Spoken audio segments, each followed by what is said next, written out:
Pas pula dia pindah baru dorong dia ya. Nah, jadi itulah yang kena. Oh itu si Aji itu kan yang lari sholat. Nah itu yang bilang ampun ya pintu pen.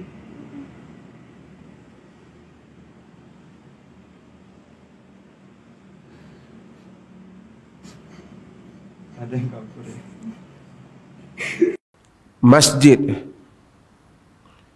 adalah merupakan tempat ibadah dan pusat orang Islam. Orang-orang yang memakmurkan masjid ialah orang-orang yang disifatkan oleh Allah di dalam Al-Quran. Innama ya'muru masajidallah man amana billahi wal yawmil akhir wa aqama as-salah wa ata az-zakah wa lam yakhsha illa Allah fa'asa ulaika an yakunu minal muhtadin. Hanya sahaja yang memakmurkan masjid Allah, sesiapa yang beriman kepada Allah dan hari akhirat, yang menunaikan salat, yang mendirikan salat dan menunaikan zakat, dan tidak takut melainkan hanya kepada Allah. Mudah-mudahan mereka itu terdiri di kalangan golongan yang mendapat petunjuk. Sidang Jumaat yang dirahmati Allah, maka masjid perlu diuruskan dengan ketakwaan kepada Allah Azza wa Jal. Dan masjid ini dihidupkan daripada generasi demi generasi. Kali ini kita ingin membincangkan satu hal yang mustahak tentang pengurusan masjid di negeri Perlis ini, iaitulah sikap mesra kanak-kanak dalam menguruskan masjid di negeri kita ini. Sidang Jumaat yang dirahmati Allah, Islam mendidik anak-anak. Anak-anak yang kita lihat di masjid kita ini dan di luar masjid kita ini, merekalah yang akan mewarisi pengimarahan masjid, mewarisi keimanan, mewarisi pengamalan agama, dan mewarisi perjuangan kita di dalam menegak dan membela agama. Mereka perlu diberikan pendidikan, pujukan, dan rasa bangga dan sayang kepada agama ini.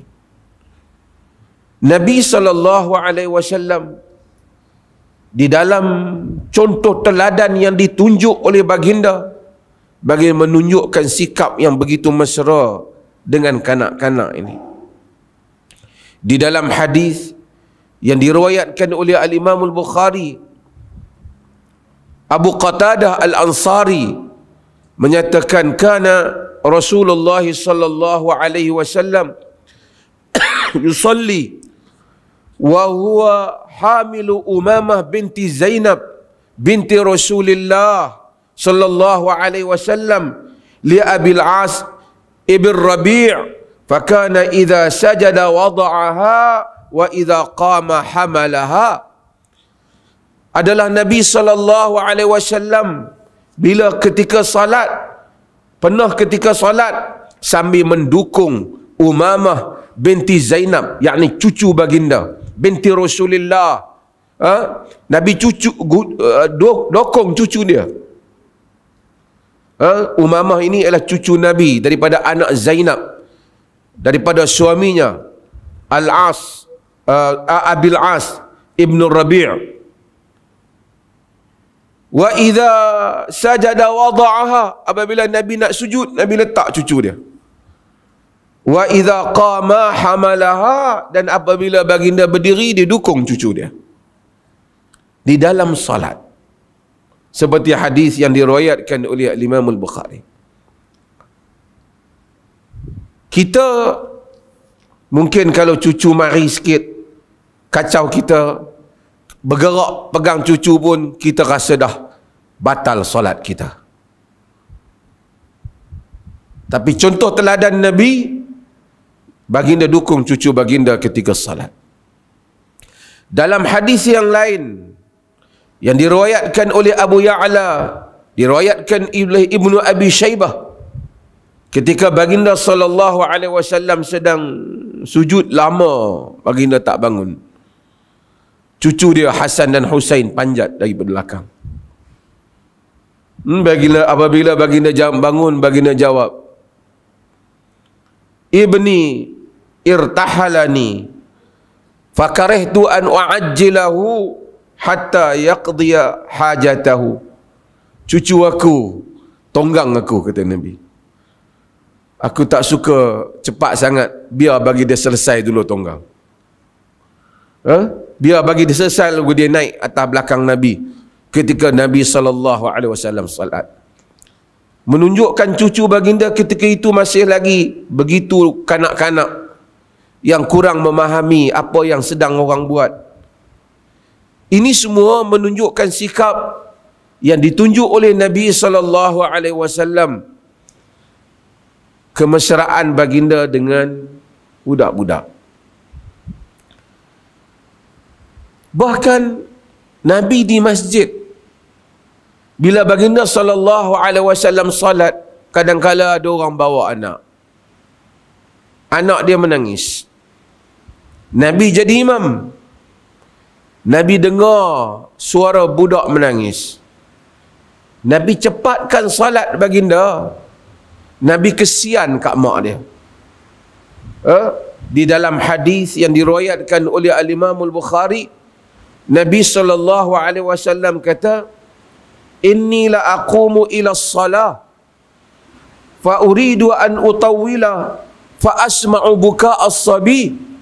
Aku bangun menunaikan salat, aku ingat nak panjangkan salat. Tiba-tiba aku dengar budak menangis. Fa atajawwazu fi salati.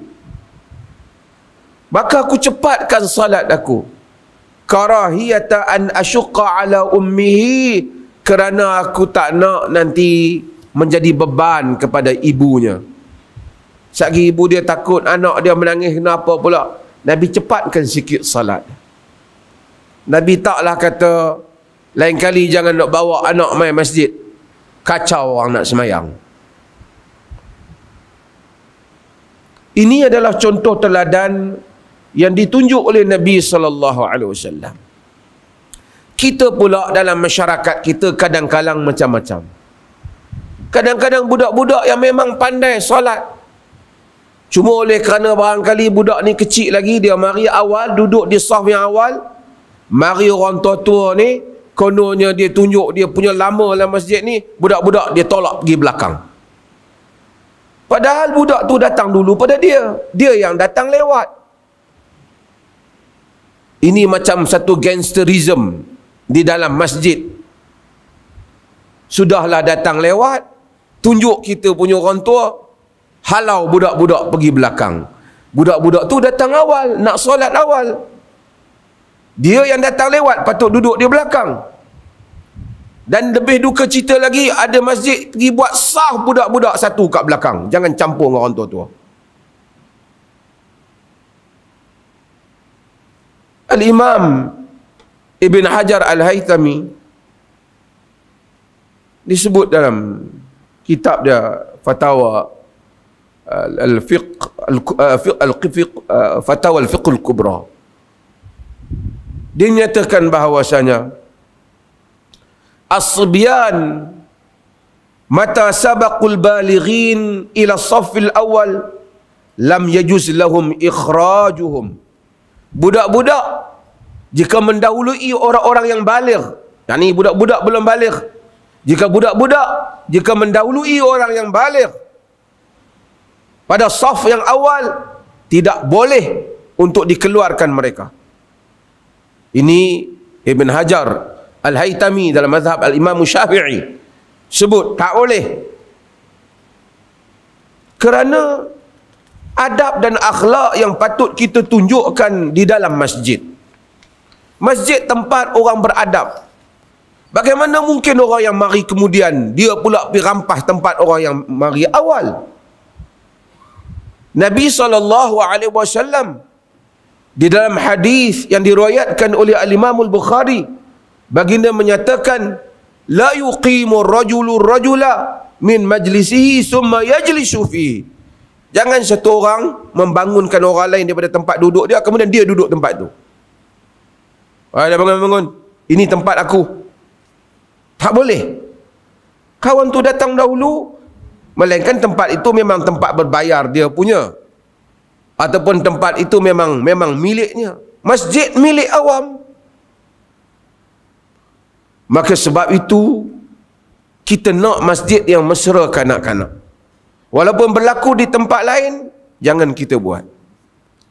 Ibnu Abbas ketika dia masih kecil, belum pun sampai 10 tahun, belum sampai 7 tahun, ketika duduk dengan Nabi SAW, ketika salat dengan Nabi SAW,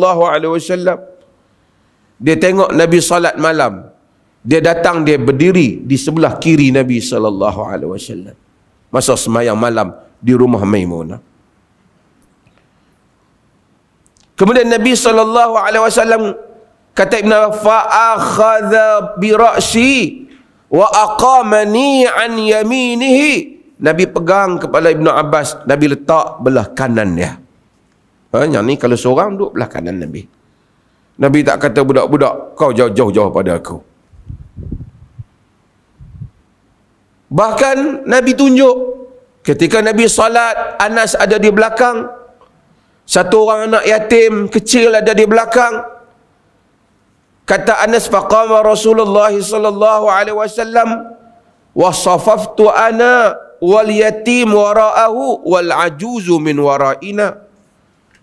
Maka aku pun berdiri saf, aku dan anak yatim duduk belakang Nabi. Anas orang dewasa, dan seorang wanita tua berada di belakang kami. Maksudnya saf budak-budak sama dengan orang tua-tua kalau dia datang awal, dan tak boleh keluarkan dia daripada saf kita. Tidak ada andaian kalau budak-budak duduk dalam saf terputus pahala jamaah, terbatal pahala jamaah. Tidak ada. Cumanya dalam hadis ulun nuha, orang-orang yang utama duduk di belakang imam kerana untuk menggantikannya. Karena kalau imam tersilap dan seumpamanya, batal, yang di belakangnya orang yang mampu menggantikannya.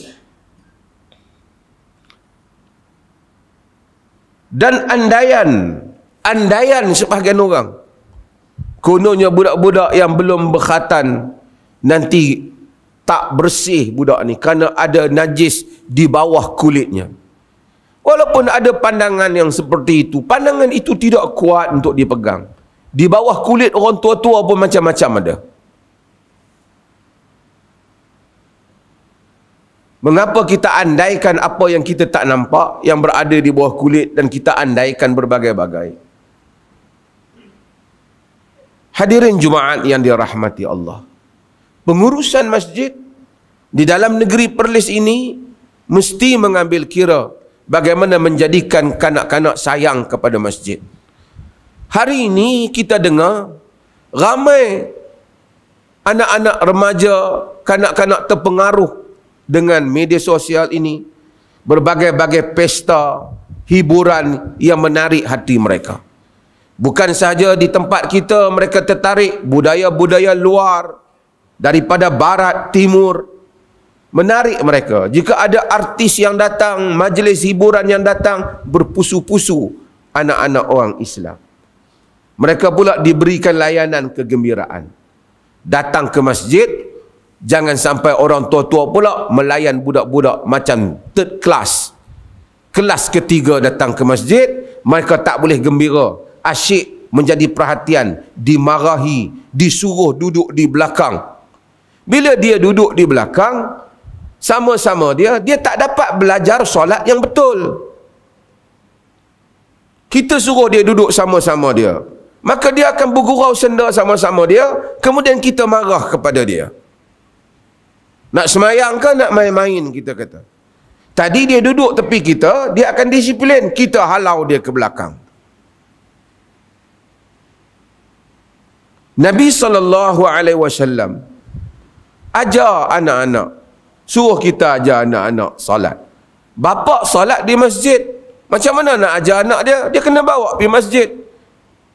Murru auladakum bis salah wa hum abna'u 7 sinin wadribuhum 'alaiha wa hum abna'u 10, dalam hadis yang diriwayatkan oleh Abu Daud. Suruh anak kamu solat ketika mereka umur 7 tahun. Jadi bukan pak suruh saja, pak kena tunjuklah. Pak pergi sembahyang masjid, bawa anak sembahyang masjid. Dia belajar daripada bapa macam mana rukuk, macam mana sujud. 7 tahun suruh. 1 hari 5 kali solat. Pujuk anak, jangan marah. Mari kita semayang. Jom ikut abah semayang. Jom ikut ayah semayang. 5 kali 360 hari ataupun 355 hari bagi kiraan hijri kali dengan 3 tahun. Berapa ribu kali anak tu telah diajar untuk solat. Diajar, diajak, dipujuk untuk solat. Barulah ada hadis, barulah datang hadis wadribuhum 'alaiha wa hum abna'u al-'ashra. Pukul mereka ketika umur 10 tahun. Maksudnya dah beribu kali dah ajar. Kalau tak dengar, baru pula pukul, tapi tidak mencederakan, sekadar untuk mendidik. Tapi nak bagi faham solat macam mana? Datang masjid. Seronok dia datang masjid, solat tepi abah dia, solat tepi ayah dia. Bukan datang masjid, orang tengok, ni budak-budak kau pergi belakang, jangan duduk sini. Ini semua orang-orang kita yang terlebih pandai daripada tunjuk ajar yang ditunjuk oleh Nabi SAW. Kononnya mereka rasa mereka orang lama di dalam masjid. Maka kita akan dapati inilah menyebabkan masjid, bukan saja di negeri kita ini, di berbagai negeri yang lain, tidak mesra dengan kanak-kanak. Bahkan ada masjid kita pergi, dia tulis kanak-kanak tidak boleh masuk ke dewan utama. Ada masjid tulis kanak-kanak di saf belakang, buat saf beberapa jauh dia daripada saf yang asal.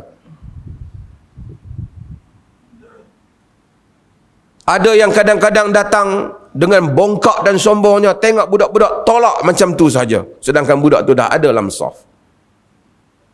Ini yang disebut oleh Nabi kepada Al-Aqra' bin Habis ketika dia melihat Nabi SAW mencium cucunya. Dia kata, aku ada 10 orang anak, tak pernah pun aku cium mereka. Nabi kata, man la yarham la yurham. Dalam hadis Bukhari dan Muslim, siapa yang tak kesian, tak sayang ke orang, tak disayangi, tak dikesayangi dia.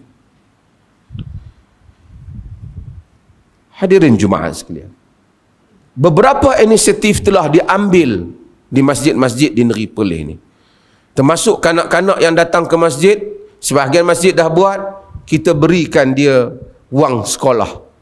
Ada yang beri RM3, RM5, terutama yang datang solat subuh. Bukan senang nak datang jemaah solat subuh. Orang tua-tua pun kadang-kadang tak datang. Sebab nak menggalakkan mereka, supaya mereka sayang pada masjid. Lama-lama dah dewasa, mereka datang dengan keikhlasan mereka. Di dalam hadis Rubai' bintu Muawwidh, diceritakan bahawasanya, dia kata, kunna ba'da dhalika nusawwimu, kunna ba'da dhalika nasumu. Kami kemudian daripada itu kami puasa. Wa nusawwimu sibyanana, kami mempuasakan anak-anak kami as-sighar, yang masih lagi kecil. Macam mana nak puasa budak-budak yang kecil? Wa nadhhabu ilal masjid, kami pergi ke masjid. Fanaj'alu lahum al-lu'bata minal ahd, kami buat mainan daripada tepung bagi kepada mereka. Ada mainan daripada bulu, daripada kain itu kami buat bagi ke anak-anak. Fa idza baka ahaduhum 'ala ta'am, bila anak-anak tu menangis lapar masa puasa, a'tainaha, kami berikan mainan itu sehingga indal fitr, sehinggalah sampai waktu buka puasa. Sahabat zaman dulu nak bagi budak-budak puasa, kalau tidak dia tak tahan, dia lapar. Bila dia lapar, mereka buat mainan. Main mainan dulu, lama-lama dia lupa. Bila dia lupa, sampai waktu buka puasa. Kerana nak tarbiyah didik, bawa ke masjid. Maka kita pun macam tu. Bagi anak-anak suka datang masjid, kerana mereka mewarisi kita.